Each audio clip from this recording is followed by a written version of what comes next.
تلك الدار الآخرة نجعلها للذين لا يريدون علوا في الأرض ولا فسادا والعاقبة للمتقين. Cette dernière demeure, nous la faisons pour ceux qui ne veulent pas s'élever sur terre, ni semer la corruption, et la finalité est pour les pieux. Chaque fois que je lis ce verset, je me rappelle de Omar ibn Abd al-Aziz, rahimahullah, le 5e calife. Pourquoi je me rappelle de lui? Parce que c'est ce qu'il a dit avant de mourir. Ça a été sa dernière parole avant de mourir. Et je vais vous donner l'histoire d'Omar ibn Abd al-Aziz, parce que c'est quelqu'un qui a incarné, vraiment incarné ses leçons. Le prophète sallallahu alayhi wa sallam a dit que Allah enverra à cette communauté, à la tête de chaque siècle, quelqu'un qui va lui renouveler sa religion.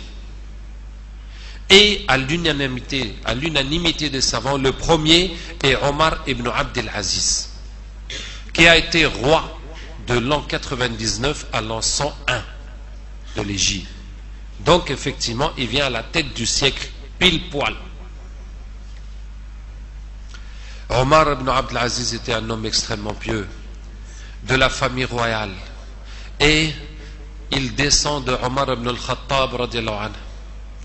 Un soir, Omar ibn al-Khattab radiallahu anhu tournait à Médine pour surveiller le peuple, pour voir comment va le peuple. Est-ce que quelqu'un a besoin de quelque chose? Est-ce qu'il y a un problème? Et il tourne dans la ville et il entend une mère, une femme qui parle dans une maison et qui dit à sa fille: ma fille, rajoute de l'eau dans le lait pour que demain, quand on va vendre, ça va faire beaucoup. Et la fille dit: mais maman, Omar ibn al-Khattab radiallahu anhu a interdit de rajouter de l'eau dans le lait. Et la maman dit: mais où est Omar maintenant? Est-ce qu'il nous entend? Est-ce qu'il nous voit? Il faut rajouter seulement. Alors que Omar radiallahu anhu les entendait.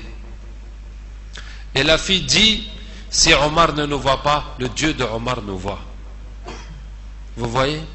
On a posé la question cette nuit: si tricher les douanes, est-ce que c'est permis? Mais c'est la loi pour l'intérêt du pays, il ne faut pas tricher.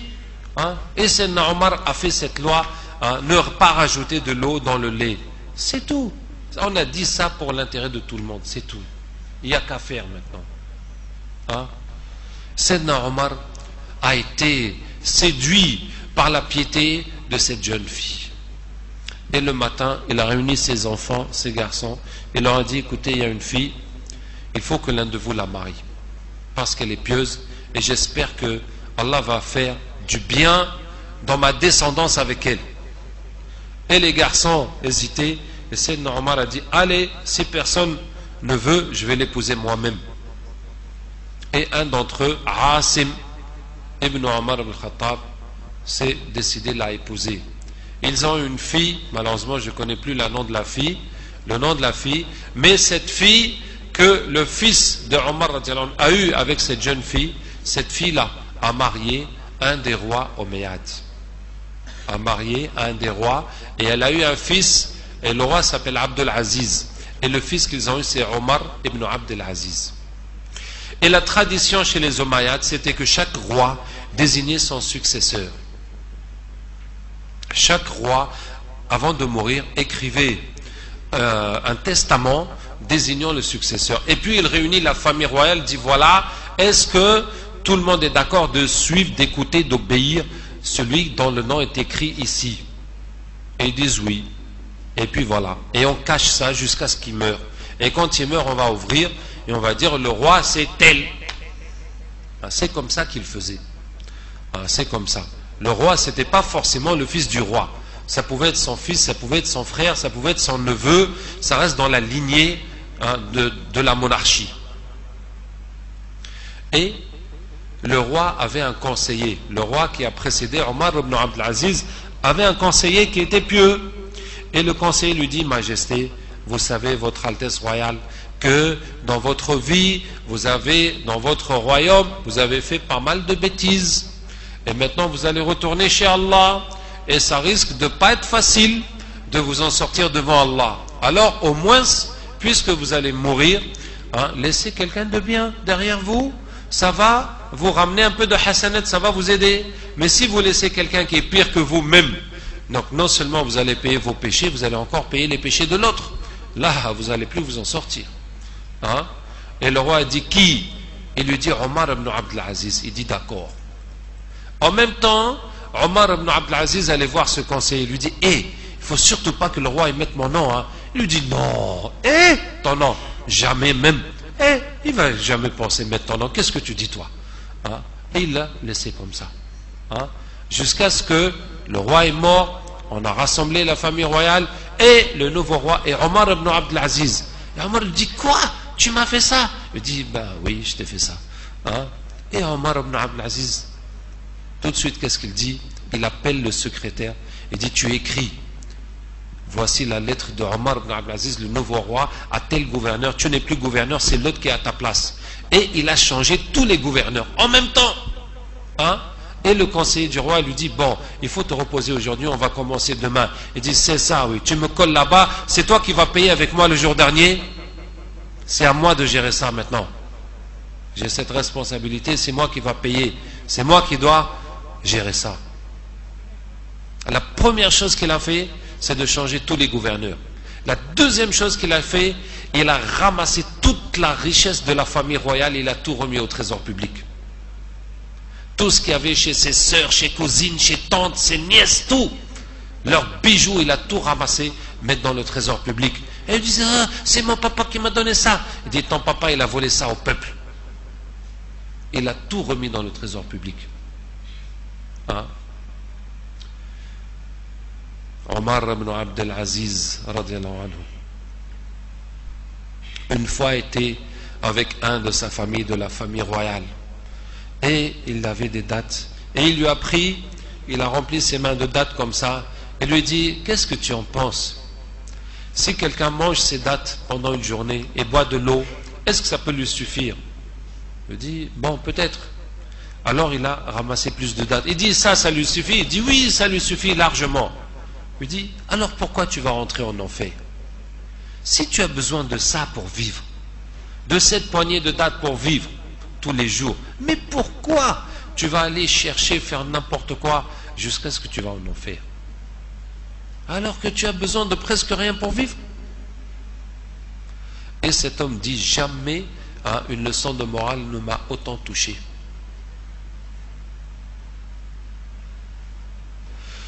Et Omar ibn Abd al-Aziz, radiallahu anhu, quand le moment de la zakat est venu,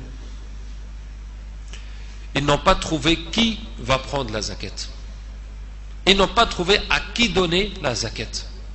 Et il a dit, bon, peut-être que les pauvres ont honte de venir se présenter, demander l'argent. On va laisser le trésor public ouvert la nuit pour que les gens n'ont qu'à venir dans la nuit et prendre ce qu'ils veulent. Et quand ils sont revenus le matin, ils ont trouvé que les trésors avaient augmenté, que les gens étaient venus déposer l'argent. Alors Omar ibn Abd al-Aziz, rahimahullah, a ordonné de payer du trésor public un guide pour chaque aveugle. Et puis il a ordonné du trésor public de marier tous les jeunes de l'Empire. Et puis il a ordonné du trésor public de affranchir tous les esclaves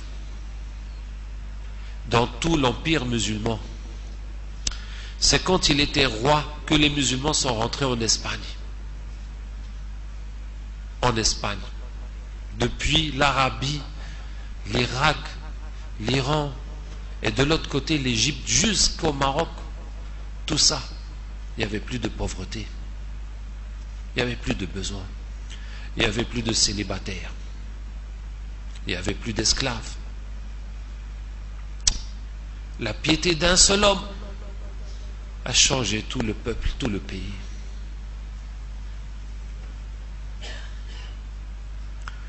Il y avait un berger qui était avec ses moutons. Et il a dit, aujourd'hui, le chef des croyants est mort.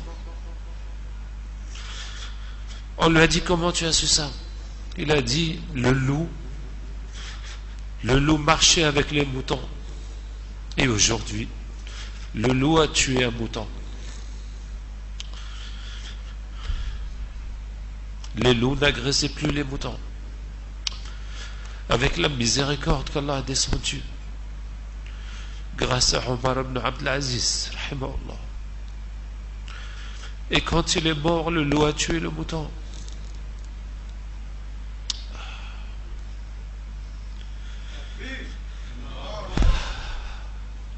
Qu'est-ce que nous sommes devenus, mes frères?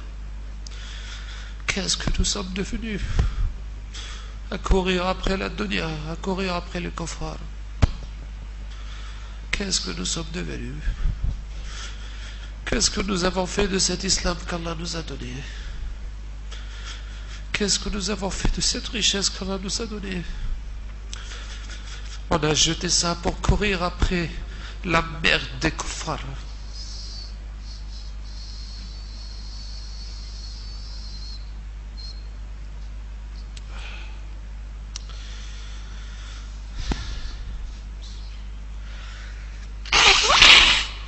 Takbir. Saint-Poré Omar est demandé ici. Saint-Poré Omar. Et puis Traoré Yacoub. Quand est-ce que nous allons comprendre ce qu'Allah nous dit dans le Coran? Que c'est lui notre maître, que c'est lui qu'on doit chercher, que la dunya n'est rien, que tout est entre les mains d'Allah, qu'il faut faire confiance en Allah. Allah Ta'ala dit dans le hadith Qudsi, Ana inda dhanni abdi bi. Je suis avec mon serviteur comme il m'estime. Comme tu mets ta confiance en Allah, Allah ne va jamais te décevoir. Allah ne va jamais te décevoir. Allah ne va jamais te décevoir. Garde ta confiance en lui. Vis pour Allah. Travaille pour Allah. Ne sois pas déstabilisé par ce bas monde, par les paroles des gens, par les situations. Tout ça, ce n'est rien. Allah t'a fait musulman. Allah t'a élevé au-dessus de toute l'humanité. قال رسول الله صلى الله عليه وسلم ما أنتم في أهل الشرك إلا كالشعرة السوداء في جنب الثور الأحمر. Vous, dans les idolâtres, dans les associateurs, dans les mécréants, vous êtes comme quelques poils noirs dans le flanc d'un taureau rouge. Vous êtes tellement peu nombreux. Ceux qui croient en Allah sans rien lui associer, par rapport à tous ceux qui adorent n'importe quoi. Ça te suffit comme fierté, ça te suffit comme richesse, ça te suffit de ce que tu as gagné de ta vie, d'être musulman. C'est ça que tu as gagné de ta vie. ولا تمدن عينيك إلى ما متعنا به أزواجا منهم زهرة الحياة الدنيا لنفتنهم فيه. Ne tends pas tes yeux à regarder les choses de ce bas monde qu'on a donné à certains d'entre eux pour les tenter, pour les éprouver. Ne regarde pas ça avec jalousie, avec envie, avec désir, comme si que ça pouvait te faire quoi que ce soit. Ça fait rien du tout. Ça ne fait rien du tout. Le bonheur est seulement dans la foi et les bonnes œuvres, dans ta relation avec Allah tabaraka wa ta'ala. Tout est chez Allah. سبحانك اللهم وبحمدك نشهد أن لا إله إلا أنت نستغفرك ونتوب إليك. سبحان ربك رب العزة عما يصفون وسلام على المرسلين والحمد لله رب العالمين.